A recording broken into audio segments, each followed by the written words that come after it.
Hello and welcome to Lumin IAS Foundation. आज का जो हमारा सेशन है that is based on prelims strategy. Prelims को रफली around 120 days are remaining and I think this is a very absolutely right time to discuss the strategy for prelims. So let's discuss कि prelims के लिए हमको क्या approach लेनी चाहिए last के 4 months में and what are the things we should do and what are the things we should avoid in this period so that we can get the best out of our potential. आज का video जो है उसको मैंने दो दो half में दो लोगों के दो ग्रुप्स में क्लासिफाई करके एक बेसिकली सेग्रीगेटेड वीडियो बनाया है एक तरह से।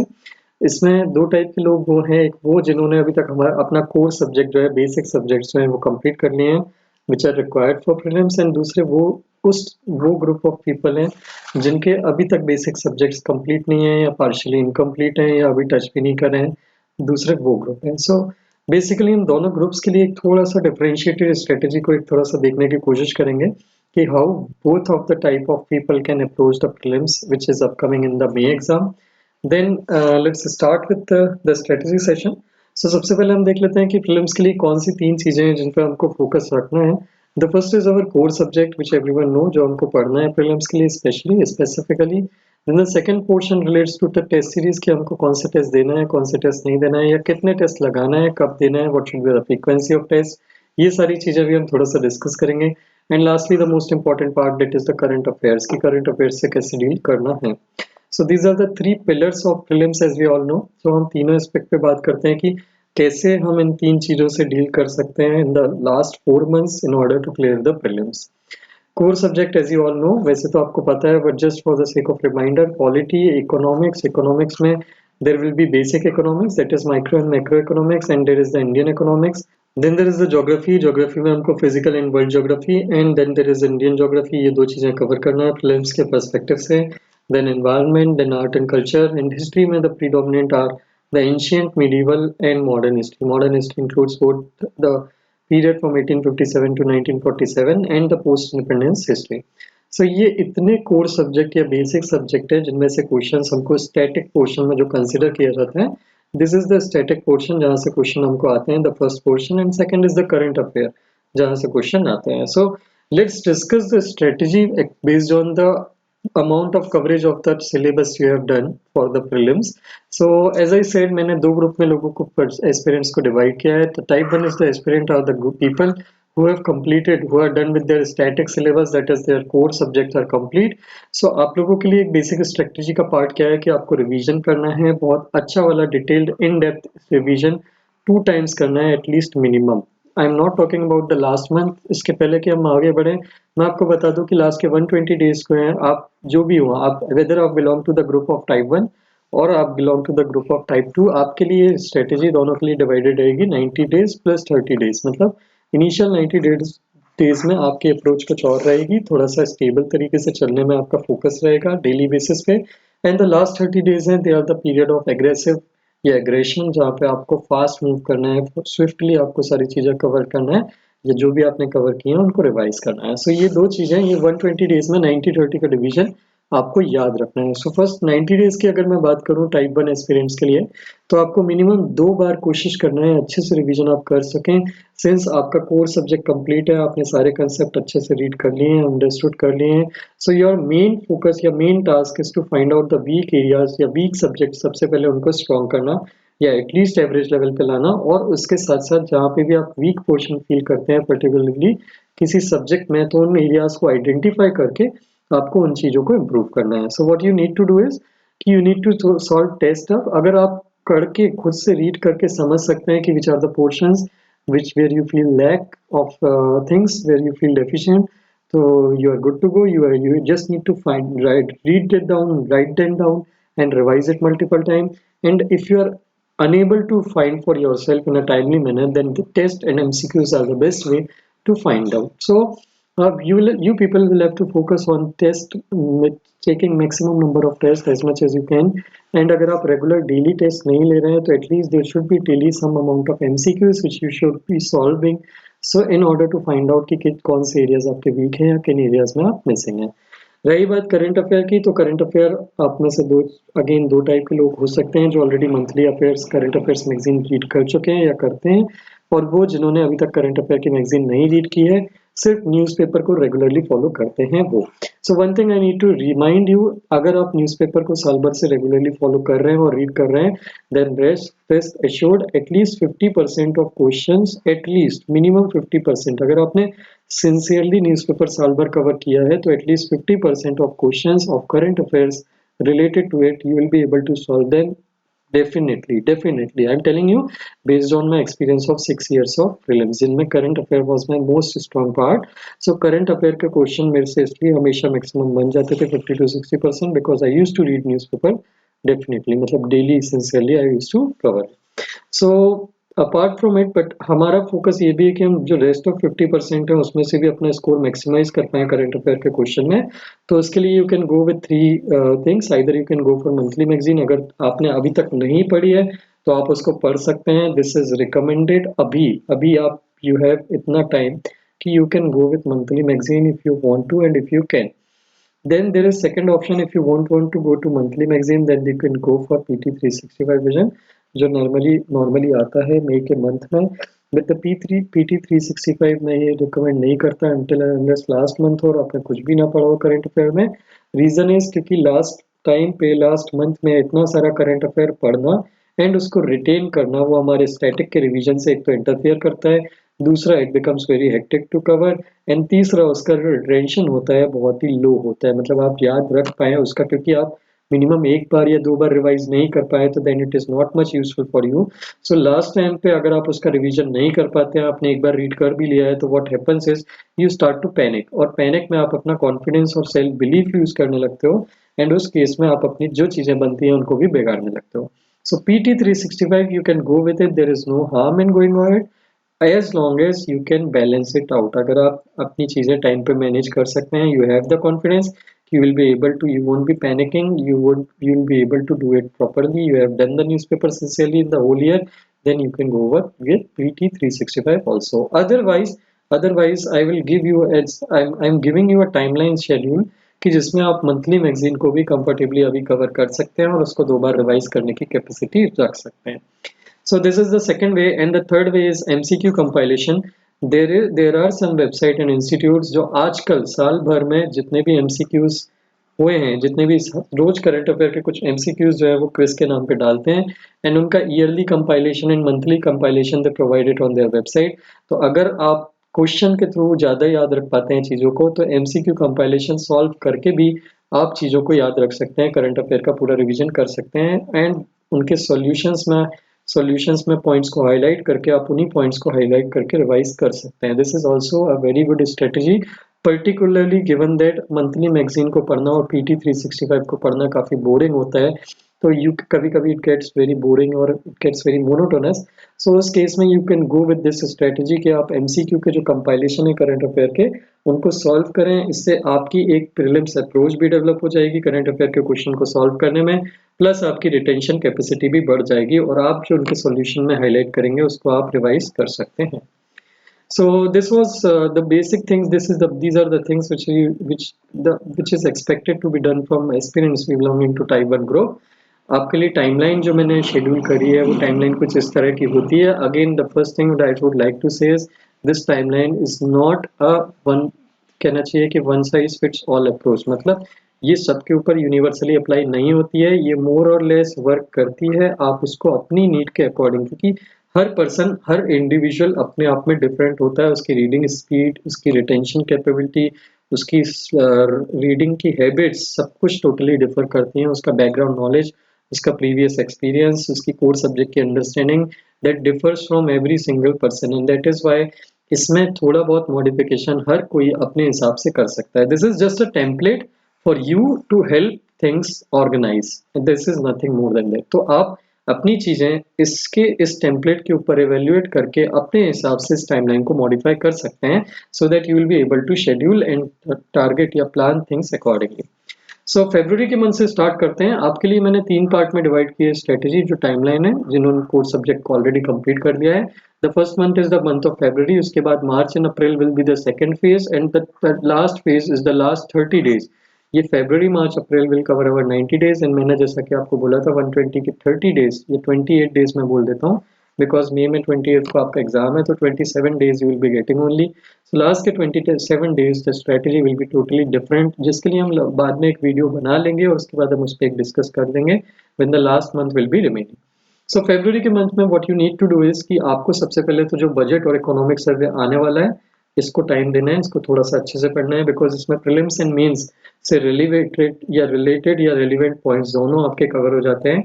सो बजट एंड इकोनॉमिक सर्वे आपको कवर करना है 30 और 31 को, 31 ऑफ जनवरी और 1 ऑफ फरवरी को हमारा बजट एंड इकोनॉमिक सर्वे ये दोनों रिलीज हो जाएंगे। आपको कुछ थोड़ा सा टाइम निकाल के इनको कवर करना है। देन आपको करंट अफेयर, अगर आपने मंथली मैगजीन अभी तक नहीं पढ़ी है तो साथ साथ में फरवरी के मंथ में आपको करंट अफेयर की मैगजीन्स कवर करना चाहिए if you are planning to go with monthly magazine. If you plan to go with MCQ approach strategy, then you should start solving MCQs of current affair compilation daily on the daily basis. अगर आप PT 365 के साथ जाना चाहते हैं तो you can wait for अप्रैल और मई जब तक PT 365 आता है। एंड लास्टली टेस्ट, फरवरी में आपको टेस्ट लगाने शुरू कर देना है सो दैट आपकी जो है एक हैबिट डेवलप होना शुरू हो जाए। आपकी इंटेंसिव टेस्ट की जो मेथड है, आपकी इंटेंसिव टेस्ट जो है वो आएंगे, बट यहाँ पे योर मेन एम फरवरी के मंथ में इज टू फिगर आउट कि which areas of which subject are your weak. So at least 1 to 2 sectional test आपको हर सब्जेक्ट के देने हैं, स्टैटिक सब्जेक्ट के, so that you can find out कि किस सब्जेक्ट में आपके क्या वीक पोर्शन है। Then we come to March and April month. March and April month में आपको कोर सब्जेक्ट और करंट अफेयर जो आपने ऑलरेडी पढ़ लिया है उसका डिटेल्ड रिवीजन करना है, डिटेल्ड रिवीजन सी, ठीक है। सो मैंने यहाँ पे अलग से लिखा हुआ है यहाँ पे डिटेल्ड, मतलब आपको पूरा वर्ड बाय वर्ड एक एक वर्ड सब्जेक्ट को रीड करके जो भी टेक्स्ट बुक से आपने पहली बार पढ़ा था उसी टेक्स्ट बुक को, no other new source I am talking about, आपको नया सोर्स नहीं उठाना है, आप you don't have enough time कि आप किसी नए सोर्स को उठा के पढ़ सकें। सो जो भी सोर्स आपने रेफर किया था जिस सब्जेक्ट के लिए, आपको उसको वर्ड बाय वर्ड दोबारा से एक बार रीड करना है और अच्छे से रीड करके उसमें जहां जहां भी वीक एरिया आपको लगते हैं उसको आपको सॉर्ट आउट करना है, साथ साथ में टेस्ट सॉल्व करने हैं। सो ये आप एक अप्रोच ये भी लग सकते हैं कि आप टेस्ट सॉल्व करें और उसके साथ साथ में कोर्स सब्जेक्ट का रिवीजन करते जाएं, इससे आपको बोरिंग भी नहीं आएगी और आप टेस्ट के थ्रू बीच बीच में आइडेंटिफाई या फिगर भी करते जाएंगे कि किस सब्जेक्ट में किस पार्ट में आपको ज़्यादा डिटेल्ड तरीके से और पढ़ना है, और थोड़ी रिसर्च भी आप कर सकते हैं इस फेज में, there is no issue. As long as any topic relates to prelims, आप किसी भी सब टॉपिक को उसमें यहाँ पे टाइम दे सकते हैं एडुकेटली और उस टॉपिक को रीड कर सकते हैं अगर आपको लगता है कि वो चीज़ आपकी वीक है तो, not because you want to go and मतलब do some PhD in that portion. Okay, then there comes the May month. May month में आपको फाइनल क्विक रिवीजन करना है, जो भी आपने डिटेल रिवीजन किया था उसका वो, तो ये आप टेस्ट के थ्रू भी कर सकते हैं या फिर फाइनल रिवीजन एक क्विक जो आपने बनाया है वो उसके थ्रू भी कर सकते हैं। तो ये मैंने आपको जैसा कि बोला मे की स्ट्रेटेजी को हम अलग से डिस्कस करेंगे when the last month will be coming, तो मैं ऑलरेडी उसके लिए एक वीडियो ऑलरेडी बना दूंगा कि लास्ट मंथ में what should be the approach. इसमें एक चीज इंपॉर्टेंट है कि मार्च और अप्रैल में जब आप डिटेल्ड रिवीजन करेंगे तो यहाँ पे आपको नोट मेकिंग भी करते जाना है। नोट मेकिंग मतलब डिटेल्ड नोट्स नहीं बनाना है, अगर आप बनाने की कैपेसिटी रखते हैं तो बना सकते हैं, but detailed notes generally 2 month में बनाना सारे सब्जेक्ट के, it is a difficult task and you might get panic अगर आप टाइम पे अपने नोट्स कंप्लीट नहीं कर पाए तो। सो उस केस में नोट मेकिंग आपको उन इंपॉर्टेंट पोर्शंस की प्रायोरिटी पे करना है, आपको उन एटलीस्ट उन टॉपिक्स की बना लीजिएगा जो टॉपिक्स आपको बहुत वीक लगते हैं, टेस्ट के सॉल्यूशन में आपको कोई एडिशनल पॉइंट मिलता है या अच्छा पॉइंट मिलता है which is conceptually new to you, तो आप उन चीज़ों को नोट डाउन कर सकते हैं ताकि आप फाइनल मंथ में उसका क्विक रिवीजन कर सकें, क्योंकि नोट्स ना होने से हाईलाइटेड पोर्शन को रिवाइज करना it becomes a very hectic task. तो शॉर्ट में, ब्रीफ में जस्ट नोट इट डाउन, जहाँ पे भी आप नोट डाउन करना चाहते हैं, ये डिटेल्ड रिवीजन करते टाइम किसी भी चैप्टर के, किसी भी टॉपिक के या फिर टेस्ट के सॉल्यूशन में से कोई भी इंपॉर्टेंट पॉइंट अगर आपको लगता है तो उसको नोट मेकिंग कर सकते हैं और उसको आप फाइनल के मंथ में, मई के मंथ में रिवाइज करेंगे at least 2 times. So this was the timeline or schedule for people who have completed their core syllabus. Now we come to people who haven't completed their core subject or who have read their core subject only once. मतलब उन्होंने एक ही बार read किया है, एक ही बार समझा है, detailed understanding अभी नहीं एक्सपेक्ट हो रही है, उनको खुद को कॉन्फिडेंस नहीं है कि उनको सारे सब्जेक्ट अभी अच्छे से समझ में आ गए हैं, तो ये स्ट्रेटेजी भी ये एक्सपीरियंस भी टाइप 2 की कैटेगरी में मैं कैटेगराइज करता हूँ। सो ऐसे एक्सपीरियंस के लिए I have kept the timeline like this. So first phase आपकी जो स्टडीज है, आपकी जो प्रिपरेशन है, that will be divided in 3 phase again. So first phase will be extending from February to 20th March. Then the second phase will extend from 20th March to April, 30th April, and then there will be the last month of May. So first phase में you will be getting around 50 days here, then 20 March to 30 April will be there, and then there is the May. So February to 20 March का जो 50 days का phase रहेगा उसमें you will be focusing on सबसे पहले हमारे जो static subject या core subject हैं उन पे. Alongside core subject, you will be covering budget and economic survey, and then you will be doing alongside current affair. If you haven't done current affairs till now, so आप current affair भी यहाँ पे करने की कोशिश करेंगे पूरा attempt. And test मैं आपको intensively करने की अभी advice नहीं दूंगा. आप लगा सकते हैं. There is a approach called reverse engineering. अगर आप टेस्ट के थ्रू स्टैटिक सब्जेक्ट को कवर करना चाहते हैं तो आप वो भी कर सकते हैं, but that is a separate strategy या डिफरेंट स्ट्रेटजी. अभी मैं ये आपको एडवाइस दूंगा, अगर आपने एक ही बार अपने सब्जेक्ट रीड करे हैं तो my advice will be to take weekly test and solve some daily MCQ like 5 to 10 daily MCQ and focus on reading once more all the static और core subject to develop better understanding of all the subject, ताकि आप end moment पे panic feel ना करें कि मुझे ये चीज़ नहीं बन रही है या ये चीज़ नहीं बन रही है. एक और रीडिंग से, एक प्रॉपर डिटेल सेकेंड रीडिंग से आपको सब्जेक्ट की अच्छी थॉरो अंडरस्टैंडिंग होने के चांसेस इंप्रूवमेंट ज़्यादा हैं as compare to just sitting या सॉल्विंग टेस्ट. तो टेस्ट वहाँ पे सॉल्व करना है, डेली एमसीक्यू भी आपको सॉल्व करना है. डेली एमसीक्यू आप सॉल्व करेंगे 5 to 10 और वीकली एक टेस्ट लेंगे तो वो भी आपको एक सेकेंड रीडिंग के साथ उतना ही बेनिफिट देगा, उससे ज़्यादा बेनिफिट देगा in fact from my view, since I have done this. So ये आपको उससे ज़्यादा अंडरस्टैंडिंग देगा as compare to solely going on for test or solely reading the books. So ये combination approach आप February to 20 March 50 days के period में लेंगे. Then there is the second phase जो 20 March से अप्रैल के बीच में बिलोंग करता है. यहाँ पे आप पूरा का पूरा जो आपने रीड किया है यहाँ पे उसका फुल रिवीजन एक बार और अच्छे से करने की कोशिश करेंगे. And in this phase you can start solving the test, जिसमें आप 2 से 3 दिन में, 3 से 4 दिन में एक टेस्ट सॉल्व करने का कोशिश करोगे. 2 to 3 days are the best duration जिसमें आप एक टेस्ट सॉल्व कर सकते हो फुल रिवीजन के साथ एक और अच्छे. एंड यहाँ पे भी आपको वही चीज़ फॉलो करना है फुल रिवीजन एंड टेस्ट के साथ. इनमें से आपको जो जो भी इंपॉर्टेंट पॉइंट अब मिल रहे हैं, जो आपको लगता है इंपॉर्टेंट, जो आप ऐसे याद नहीं रख पाएंगे बिना रिवीजन के, तो उनको जस्ट नोट डाउन करना है कहीं पे सब्जेक्ट वाइज या फिर बुक वाइज, जैसे भी आप रीड करना चाहें या नोट करना चाहें. सो ये फुल रिवीजन एंड टेस्ट के साथ नोट मेकिंग का काम आपका रहेगा 20 मार्च से 30 अप्रैल का. And then there will be May का मंथ जहाँ पे आप final revision, quick final revision करेंगे एंड टेस्ट का इंटेंसिव अप्रोच यहाँ पे यूज करेंगे. So this is the 3 month या 3 phase strategy for people who haven't done core subject complete yet or who have read the core subject only once. अगर मैं duration की बात करूं तो यहाँ पे हम ये देख लेते हैं ब्रीफ, एक मैं आपको ओवरव्यू दे देता हूँ कि एक सब्जेक्ट आपका कौन सा सब्जेक्ट कितने दिन अप्रोक्सीमेटली आपको उसको देना चाहिए. पर्टिकुलरली कुछ सब्जेक्ट जो बहुत ज़्यादा इंपॉर्टेंट है, सी स्टैटिक सब्जेक्ट्स जो हैं, static subjects are very important. आपके जो पेपर में क्वेश्चंस आएंगे उसमें से कुछ आए ना आए, approximately 30 to 40% definitely static subjects आएंगे जो आपको किसी भी हालत में छोड़ना नहीं है, क्योंकि इनमें सिली मिस्टेक करना आपको कैन कॉस्ट एन अटेम्प्ट. तो द फर्स्ट थिंग, आप ऐसे क्वेश्चन में मिस्टेक करते हैं जो आपने नहीं पढ़ा है या जिसमें आपने रिस्क लिया है, then that won't hurt you that much as what you have read but you weren't able to do it.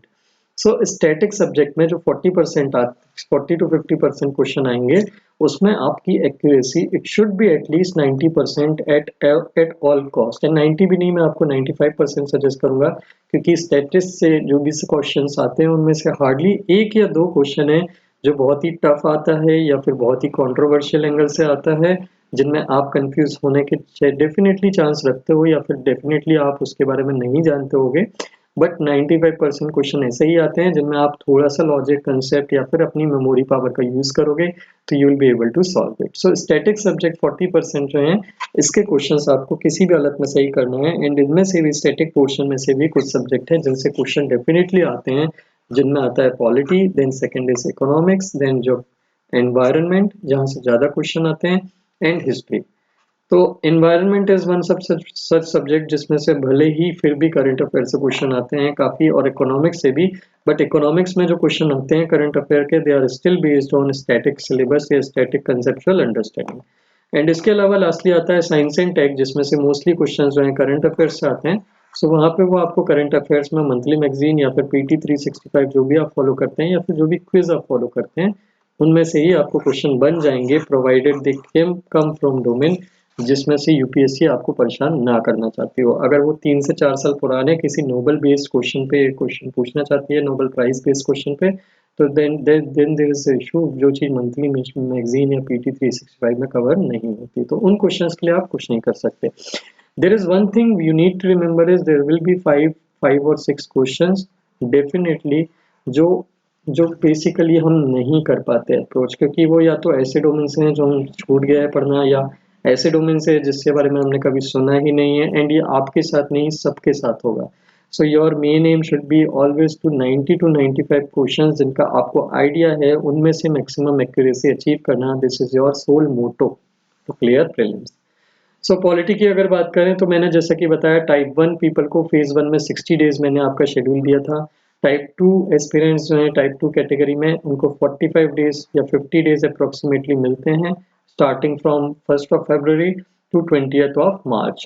सो ये 60 डेज एंड 50 डेज का यूटिलाइजेशन कैसे करना है, सो यहाँ पे ये नंबर ऑफ डेज मैंने डिवाइड करे हैं कि डिटेल्ड रिवीजन के लिए अप्रॉक्सीमेटली कितना टाइम यहाँ पे देना चाहिए या कितना लगता है। ये बेसिकली ड्यूरेशन इन बेस पे दिया है कि इतनी ड्यूरेशन में इनका एक डिटेल्ड रिवीजन किया जा सकता है अच्छे से। सो पॉलिटी में देयर शुड बी 10 डेज, दोनों कैटेगरी में 10 days approximately you should give. Economy में budget and economic survey will take around 5 days, static portion will take around 3 days provided you have all the concept clear. तो type 1 and type, whether you belong to type 1 or type 2, both will take around 8 days to cover it.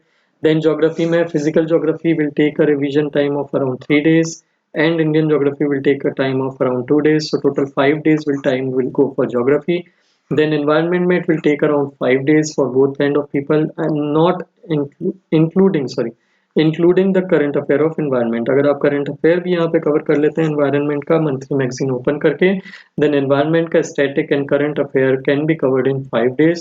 Then history में modern history is a very important aspect. Polity के बाद it is the second most important portion alongside economics, जहाँ पे question सबसे ज्यादा आते हैं static से। Modern history takes around 7 to 8 days to complete, whether you belong to type 1 or type 2, be provided you are doing detailed study for second or third time. Then ancient history will take around 3 days. Then medieval history में थोड़ा difference है, जिन लोगों ने पढ़ ली है एक at least one time, उनको 3 days फिर भी लगेंगे medieval history का डिटेल रिवीजन करने में। But those who haven't done medieval history yet will take at around minimum of 5 to 6 days, 7 या 8 days भी medieval history पहली बार पढ़ने में लग जाते हैं। सो इसीलिए अगर आप medieval को टाइम देने का सोच रहे हैं, एक पहली बार अगर रीड करने का सोच रहे हैं, आपने अभी तक अगर रीड नहीं किया है medieval history, सो उस केस में I will advise to come to this on very last. पहले आप बाकी के सब्जेक्ट कवर कर लीजिए, क्योंकि medieval history is a very dicey subject. ऐसा भी हो सकता है कि इससे एक भी क्वेश्चन ना आए, और ऐसा भी हो सकता है कि इससे 5 से 6 क्वेश्चन आ जाए। बट 5 से 6 क्वेश्चन जो आ रहे हैं उसमें ये सर्टेनिटी नहीं है कि वो क्वेश्चन आपसे बनेंगे ही, provided medieval history, because reason is medieval history is such a vast subject कि इनमें से क्वेश्चन इतने डायनेमिक आते हैं, कभी कभी इतने डीप में से आते हैं कि even the people with history optional are unable to solve it sometimes. So don't bet your days, excessive days or time on this subject. उतना ही टाइम दीजिए जितने में आपका भी काम हो जाए और बाकी सब्जेक्ट को इफेक्ट ना हो। And then lastly, art and culture. So art and culture will take around 3 days for both type of category of aspirants. So ये आपका करीब करीब type 1 aspirants के लिए it takes around 45 days to cover detailed revision, and it takes around 47 to 50 days for aspirants belonging to second category. So ये basically मैंने बोला था कि type 1 aspirants है February and March both, तो वहाँ पे 60 days का उनको टाइम मिल रहा था, तो उसमें से 15 days अभी भी बच रहे हैं।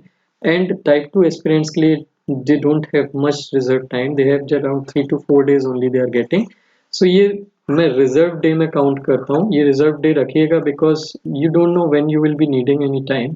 ऐसा हो सकता है कि आपकी कभी अनहेल्दी कंडीशन हो जाए, कुछ कंडीशन आपकी हेल्थ के इश्यूज हो जाए, तो रिजर्व डेज मतलब कि कोई कंटिंजेंसी आपको आ जाए, जैसे कुछ आपके हेल्थ के इशू आ जाए बीच में, आप कुछ हॉलीडे ले लो, कोई अनप्लान्ड इवेंट हो जाए घर पे, किसी मैरिज में जाना पड़ जाए आपको, किसी घर के कुछ इश्यू में आपको इन्वॉल्व होना पड़े, तो कोई भी चीज़ में आप बेसिकली इंगेज हो सकते हो।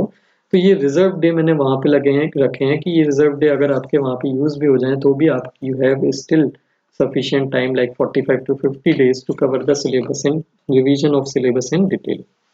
So this was the timeline schedule. Again, this is not a rigid timeline schedule. This is not a rigid timeline schedule. मैंने ये बोल दिया है कि 5 days में होना चाहिए या 10 days में पॉलिटी होना चाहिए. तो this is just a rough estimation क्योंकि इतना टाइम नॉर्मली लगता है, बट दैट डजंट मीन कि सबको इतना ही लगना चाहिए. किसी की पॉलिटी की अंडरस्टैंडिंग अच्छी है, कोई लॉ बैकग्राउंड से है, या किसी ने पॉलिटी को 4-5 बार ऑलरेडी पढ़ लिया है, तो देर इज अ पॉसिबिलिटी, या आपके खुद के नोट्स बने हुए हैं पूरे सब्जेक्ट के, तो there is a possibility you can be able to you will be able to complete the revision in 5 to 6 days. But कुछ लोगों के साथ ऐसा भी हो सकता है कि उनके दूसरे सब्जेक्ट स्ट्रांग हो बट पॉलिटी वीक हो, तो उस केस में उनको पॉलिटी का रिवीजन करने में 12 to 14 days का भी टाइम लग सकता है. So stay flexible, a little flexible, not ज़्यादा फ्लेक्सिबल नहीं होना है हमको, क्योंकि ज़्यादा फ्लेक्सिबल होने में यू कैन 15 days में का भी हाफ पीरियड आप पूरा का पूरा निकाल सकते हो या वेस्ट कर सकते हो एक्सेस रीडिंग में, एक्सेस रिसर्च में. सो ट्राई करिएगा कि 50 to 60 days is the max period जिसमें आप पूरा का पूरा रिवीजन इनको सब्जेक्ट का डेज का डिवीजन करके एक प्लान, बैलेंस्ड आउट प्लान बना के आप वो चीज़ अचीव कर लो और अपने रिजर्व डे को यूज़ कर लो अपने आप को रिफ्रेश करने में, क्योंकि कंटिन्यूसली पढ़ने में भी आप एग्जॉस्ट या बर्नआउट हो सकते हो. तो बीच में 1 दिन या 2 दिन का ब्रेक लेना is necessary in a period of 10 days. तो वो चीज़ भी आप काउंट में या अकाउंट में लेके चलेगा. ये स्ट्रेटजी फॉलो करते टाइम पैरेलल में आपको एक चीज और करना है. पैरेलल में जो टाइप 1 एस्पिरेंट है जिनका कोर सब्जेक्ट कंप्लीट है, उनको सी सेट को बिल्कुल भी लाइटली नहीं लेना है. At least half hour pre pass में उन्होंने प्रीलिम्स दी भी हो या फिर उनका सी सेट अच्छा भी हो, तो भी every day half an hour at least they should do CSAT. 2 से 3 क्वेश्चन, 3 से 4 क्वेश्चन सॉल्व करना is not a big deal, या बहुत ज़्यादा आपकी टाइम नहीं लेता है. 3 से 4 क्वेश्चन करना 20 to 30 मिनट्स का टाइम लेता है, तो डू दैट. एंड टेस्ट आपके पैरेलल में चलते रहेंगे. हर 2 से 3 दिन में आपको टेस्ट लेना है. आप 2 दिन में भी एक टेस्ट ले सकते हैं, एक दिन में भी रोज एक टेस्ट लेना चाहे तो भी ले सकते हैं. It is based on your capacity. But अगर आपका कोर्स सब्जेक्ट 2 से 3 बार कंप्लीट है and you are unable to find out कि कहाँ अब आप इम्प्रूव कर सकते हैं, आपको नहीं समझ में आ रहा है कि which are the areas you should work on, then test following more and more, yes, solving more and more tests is the best approach you can go for. Then जो टाइप 2 एस्पिरेंट है उनको मैं test अभी recommend नहीं करूंगा. जैसा कि मैंने आपको बताया, आप वीकली एक टेस्ट लेने का अटेम्प्ट कर सकते हो, but your main focus should be to complete static syllabus first with the best of conceptual clarity. ये चीज़ मैंने आपको बोला कि आप डेली एमसीक्यू जरूर वहाँ पे सॉल्व कर सकते हो, 5 से 10 किसी भी सब्जेक्ट के. जो सब्जेक्ट आप पढ़ रहे हो या तो वो, या फिर सब्जेक्ट कोई और पढ़ रहे हो आप और उसके साथ में कोई दूसरे सब्जेक्ट के एमसीक्यू आप सॉल्व कर सकते हो, सो दैट आप बोर ना हो एंड एक रोटेशन या एक बेसिकली सर्कुलेशन चलता रहे अलग अलग सब्जेक्ट का. ठीक है. So you won't be getting on, मतलब एक सब्जेक्ट पे आपकी ओवर डिपेंडेंस या ओवर वेस्टेज ऑफ टाइम नहीं होगी. देन आपके लिए सी सेट ज़्यादा इंपॉर्टेंट है. अगर आप सी सेट में अच्छे नहीं है तो ठीक है, इन सी सेट को आपको बिल्कुल भी लाइटली नहीं लेना है. आपको 30 to 40 मिनट्स रोज सी सेट की प्रैक्टिस करना है, whether it is the month of February, it is the month of March और it is the month of April. ये चीज़ दोनों टाइप के एस्पिरेंट्स के लिए उतनी ही अप्लाई इक्वली होती है. वो now there are some important points I will like to point out अलग से.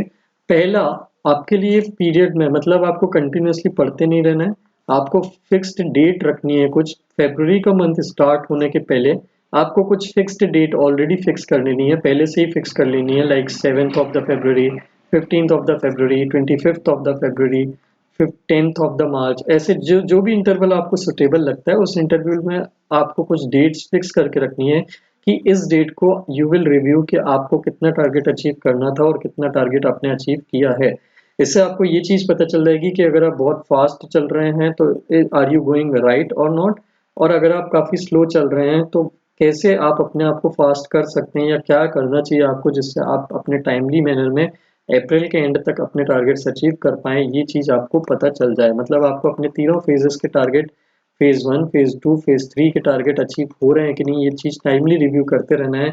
अदरवाइज अगर आप ये करते हैं कि सिर्फ पढ़ते जा रहे हैं और अपने आप को रिव्यू नहीं कर रहे हैं, then there will be coming a point कि एक लास्ट वीक बचेगा एंड यू विल रियलाइज कि मैंने अभी तक 50% या 60% सिलेबस भी कंप्लीट नहीं किया है, and it will become impossible by that time to complete the syllabus in the last week. So review करते रहिए और अपने आप को इम्प्रोवाइज करते रहिए। अगर आपको लगता है कि आप ये चीज़ गलत कर रहे हैं, लास्ट वीक में ये चीज़ करी थी, इसके कारण से आप स्लो डाउन हो गए थे, तो उस चीज़ को करेक्ट करिए, अपने आप को इम्प्रोवाइज करिए और तुरंत स्पीड पकड़िए ताकि आप टाइमली मैनर में एटलीस्ट 80 to 90% ऑफ टारगेट अपना अचीव कर पाए। Then the second thing which I want to no tell is कि टेस्ट का एनालिसिस और टेस्ट के attempt, there is a difference between to.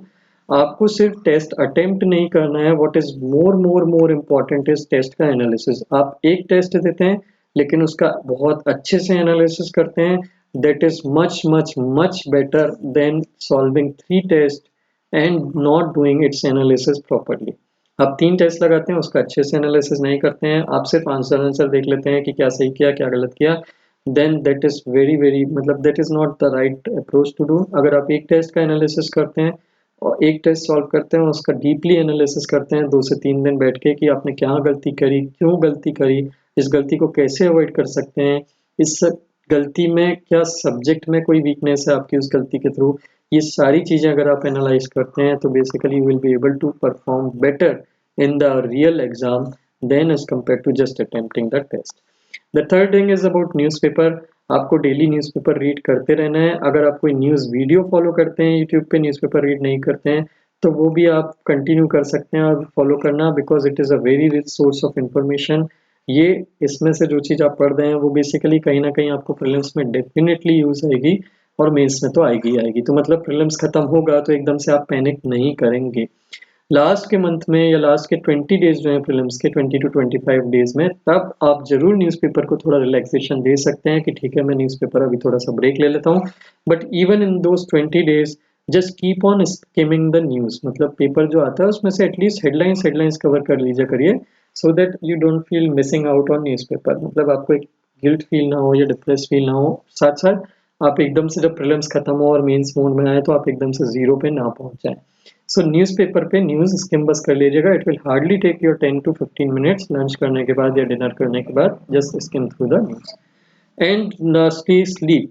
ये जो लास्ट का जो मंथ है, उस मंथ की अगर मैं बात छोड़ दूं लास्ट के 30 डेज, तो अभी you should get adequate sleep 3 to 4 months. मतलब रात रात भर, मतलब पूरा रात रात भर, इट्स नॉट अबाउट रात रात भर, मतलब आप बहुत इनएडिक्वेट स्लीप ले रहे हैं 3 to 4 आवर्स की, तो वो over the period of 3 to 4 months is not sustainable.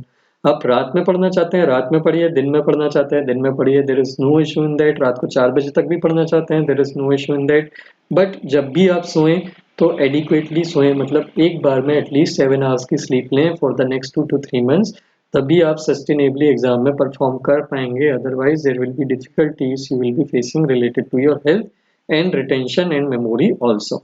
जो लास्ट का मंथ आएगा ना 30 डेज का, उसमें जरूर we will discuss about sleep कि हम क्या क्या स्लीप में चेंजेस कर सकते हैं अपने, जो हमको बेसिकली परफॉर्म करने में, बेटर परफॉर्म करने में हेल्प करे। But for now you don't need to just rush on things, like you just, आप 18 घंटे दिन के जग रहे हैं या 17 घंटे दिन के जग रहे हैं, दैट इज सफिशिएंट कि आप उसमें एडिक्वेटली टाइम मैनेजमेंट के साथ चीज़ों को अगर बैलेंस आउट करते हैं या पढ़ते हैं, तो then you will be able to perform sustainably in your exam. So these are the 4 important points which I wanted to tell you or say to you. आप इन चीजों का याद रखिएगा। Lastly, keep studying. आपको कभी कभी ऐसे फेजेस आएंगे जब आपको बहुत फ्रस्ट्रेशन आएगा, डिप्रेशन आएगा, आप थक जाएंगे, एग्जॉस्ट हो जाएंगे, आपको लगेगा मुझसे नहीं हो पाएगा या मुझसे नहीं हो पा रहा है। So in that case you are allowed to scream, you are allowed to cry, you are allowed to do whatever you want to do, but you are not allowed to give up. Do not give up, this is the most important point. आपका give up करना is what basically UPSC is checking. आप कितनी extreme condition या stressful condition में कितने जल्दी give up कर देते हो या कर लेते हो, this is what UPSC basically checks. Because आप जब सिविल सर्वेंट बनेंगे तो आपको दिन रात स्ट्रेसफुल सिचुएशन से डील करना पड़ेगा, and in that situation only UPSC wants to check कि आप उन सिचुएशंस में अपने आप को काम एंड कंपोज रख पाओगे या गिव अप कर देते हो या नहीं करते हो। So this is what I wanted to tell in the last. Just don't give up, and it is not necessary to always like cry or get frustrated. Don't make your preparation a burden. Don't make your preparation a burden. It is an enjoyable activity. Make it your an enjoyable activity. UPSC में prelims में जो question आते हैं वो भी इस तरह के क्वेश्चन आते हैं कि जो आपका नॉलेज चेक करते हैं, not rote memory. So just try to enjoy things, try to enjoy the process. अगर आपको कोई सब्जेक्ट वीक मिलता है अपना, तो ट्राई टू फाइट बैक कि मैं इस सब्जेक्ट को स्ट्रांग बनाऊंगा, मुझे इससे डरना नहीं है, मुझे इससे इम्प्रूव करके अपने आप को और ज़्यादा परफेक्शन एक्सीलेंस की तरफ ले जाना है। So enjoy this process of improving your self, enjoy this process of improving yourself and also discover yourself कि आप किन चीज़ों से डरते हैं, किन चीज़ों से भागते हैं, जब आपके सामने स्ट्रेसफुल सिचुएशन आती है तो आप क्या करते हैं। This is what I mean by self discovery. And UPSC की जो जर्नी है वो बेसिकली एक सेल्फ डिस्कवरी ही है, जिसमें आप अपने आप को फेस करते करते एक बार एक पॉइंट पे इस पॉइंट पे पहुंच जाते हैं, then you start to realize कि yes you are strong, you are very good now, you are pretty good now, you know your strengths and weaknesses, and when life will throw you challenges in future anytime, you will be able to deal with them. So stop thinking it as a burden, start thinking it as an enjoyable process of learning, improving and self discovery, and you will be able to basically definitely clear the exam. So all the best wishes. Prepare very very well. And in case you want to reach out to me, you want to ask me something, this is my number 7582941915. Just ping me on WhatsApp. मुझे इस पे कभी भी आप WhatsApp text कर सकते हैं regarding any query, any doubt, anything you want to ask for the prelims. And I'll be definitely helping you in whatever means I can. I'm already in touch with at least 15 students जो जिनके साथ I shared many things, I discussed many things regarding their preparation, and that is going pretty well. So in case you feel a doubt at any point of time, you feel any kind of thing that in which you need support, you're anytime welcome in 24 hours to just ping me a message, text, drop me a text, and ask your query or doubt with your name. So thank you very much for watching the video. If you like the video, please to share it with friends who are also preparing for exam or appearing for exam.